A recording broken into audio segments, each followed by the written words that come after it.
Bonjour Charles Decamp. Bonjour Philippe, bonjour à tous. Place à votre journal des médias, le sommaire du jour. Le cinéma ne sait plus sur quel pied danser. La Chine chip aux États-Unis la place de premier. Le Made in France fait sa télé et les micros de Biden et Trump seront coupés. Mais on commence par les audiences. Qu'est-ce que les Français ont regardé hier soir à la télé? C'est M6 qui est en tête d'une courte tête avec la suite de L'amour est dans le pré saison 15. L'émission a repris des couleurs sur une semaine. 3,8 millions de téléspectateurs étaient au rendez-vous, soit 16,6% du public. Comme chaque semaine, M6 est leader sur les femmes responsables des achats de moins de 50 ans à 22,3% de part d'audience. TF1 est juste derrière avec un nouvel épisode de Joséphine Ange Gardien. Mimi Mathieu et Tatiana Silva ont séduit en moyenne 3,8 millions de téléspectateurs pour 16,2% de part d'audience. C'est mieux que le dernier inédit de la série qui avait été diffusé il y a un an. Et enfin, c'est France 2 qui complète le top 3 avec une déprogrammation de dernière minute en raison de l'actualité. La chaîne a diffusé hier soir le film Les Héritiers avec Ariane Ascaride qui incarne une prof de lycée qui fait participer ses élèves au concours national de la résistance et de la déportation. Au compteur, 2,4 millions de téléspectateurs et 10% de part d'audience.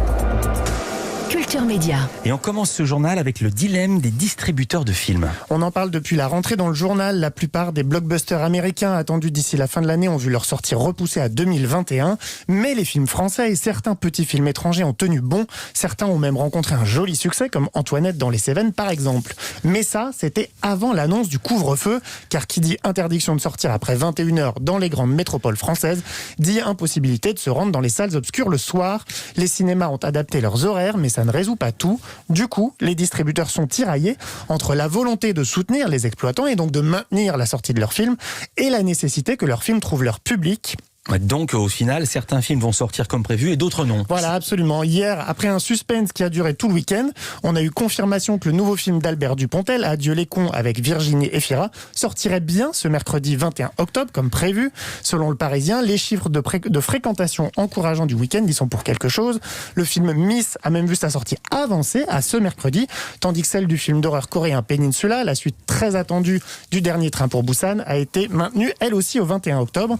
Aline 2 et avec Valérie Lemercier devrait pour sa part sortir comme prévu le 11 novembre prochain. En revanche, Alexandre Astier a annoncé hier que les fans de Kaamelott devraient attendre pour découvrir le film qui était attendu le 25 novembre et dont la sortie a été décalée à une date inconnue. Le premier film de Laurent Lafitte, L'origine du monde, qui devait débarquer dans les salles le 4 novembre prochain, a pour sa part été repoussé à février 2021. Cinéma toujours, mais cette fois on va parler de la Chine. La Chine qui vient de devenir le premier marché mondial. L'hégémonie américaine est terminée. Depuis les débuts du cinéma, le marché nord-américain était le plus important dans le monde en termes de recettes. Mais la pandémie est passée par là et elle n'a pas touché tous les pays de la même façon. En Chine, des dizaines de milliers de salles ont rouvert il y a plusieurs mois déjà et les spectateurs n'ont pas longtemps hésité à y retourner. Résultat, ce week-end, les recettes de 2020 en Chine ont atteint 1,99 milliard de dollars, soit 50 millions de plus que les recettes américaines cette année. On va dire 2 milliards. Et l'écart ne risque pas de se resserrer, Charles. Non, parce que la situation aux États-Unis est diamétralement opposée à celle de la Chine. Les salles des grandes villes comme New York ou Los Angeles, qui sont les deux plus gros marchés du pays, sont encore fermés et les Américains ne se sont pas montrés très enthousiastes à l'idée de retourner au cinéma. Et comme les gros films ne sortent pas, ils n'ont pas trop de raison de s'y ruer.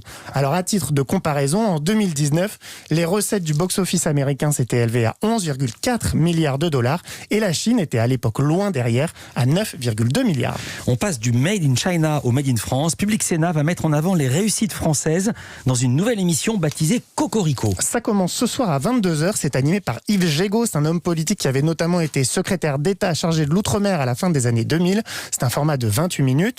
Chaque mois, Yves Gégaud présentera 2 entreprises françaises pour montrer ce qu'on voit peu à la télévision. C'est vrai qu'on ne compte plus les reportages ou les émissions sur les agriculteurs ou les artisans par exemple, mais on voit rarement les usines où on produit les objets du quotidien. Yves Gégaud a expliqué à Louise Bernard pourquoi il était si important de proposer une émission comme Cocorico en 2020.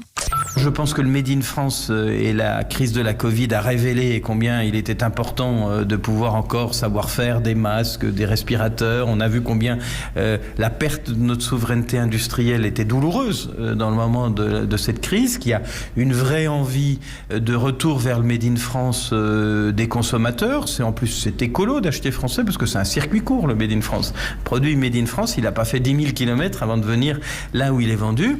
Donc je pense qu'il y a ce renouveau renouveau du Made in France, mais que derrière, il faut aussi montrer les hommes, les femmes, les entrepreneurs, les ingénieurs, les ouvriers qui fabriquent, et que les usines ne sont pas des lieux interdits ou des lieux maudits, et qu'au contraire, on doit être fier de la France des usines. C'est vraiment une émission de la fierté industrielle pour montrer qu'il y a des hommes et des femmes qui au quotidien se battent pour qu'on continue de produire en France.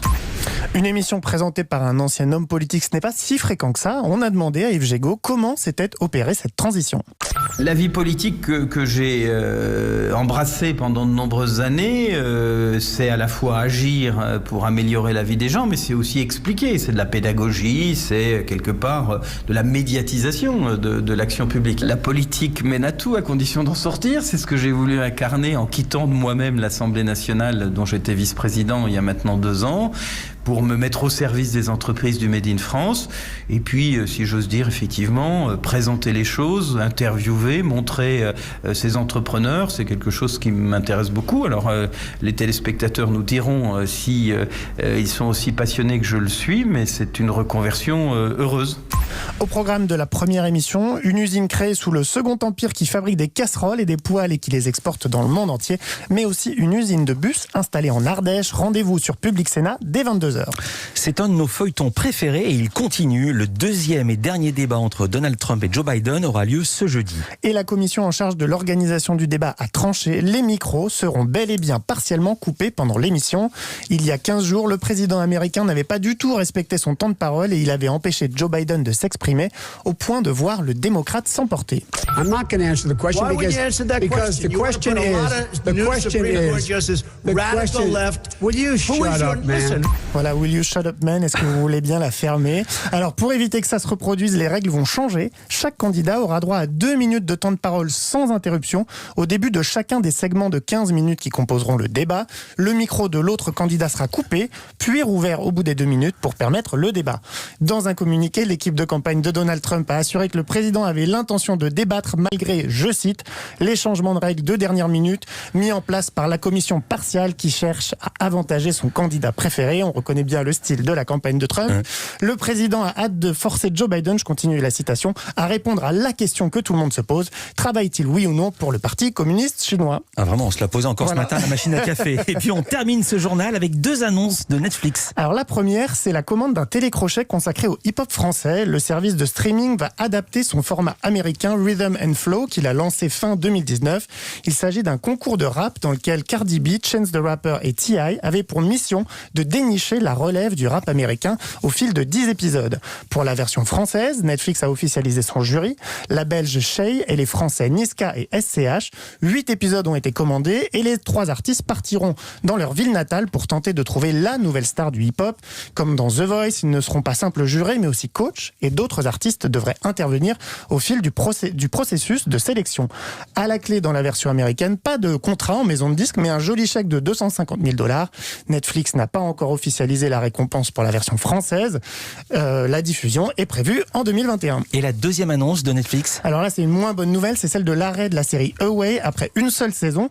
Elle avait été lancée il y a 6 semaines seulement. Si vous ne connaissez pas Away, c'est l'histoire d'une équipe d'astronautes qui a pour objectif d'atteindre Mars. Cette équipe est emmenée par une femme, incarnée à l'écran, par l'actrice doublement oscarisée Hilary Swank. Alors la nouvelle est un peu surprenante parce que Away s'était hissé parmi les séries les plus regardées aux États-Unis sur Netflix à sa sortie et que le public n'a pas encore eu beaucoup de temps pour la découvrir. Mais il faut dire aussi que les critiques ne se sont pas montrées particulièrement enthousiastes et on imagine aussi que le coût de production est assez élevé. C'est le site spécialisé Deadline qui a annoncé l'annulation de la série. Pour l'heure, Netflix n'a donné aucune explication à sa décision. Et à noter que Salto, vous en avez beaucoup parlé, le Netflix à la française se lance aujourd'hui. Merci beaucoup Charles Decamp, à demain pour un nouveau journal des médias.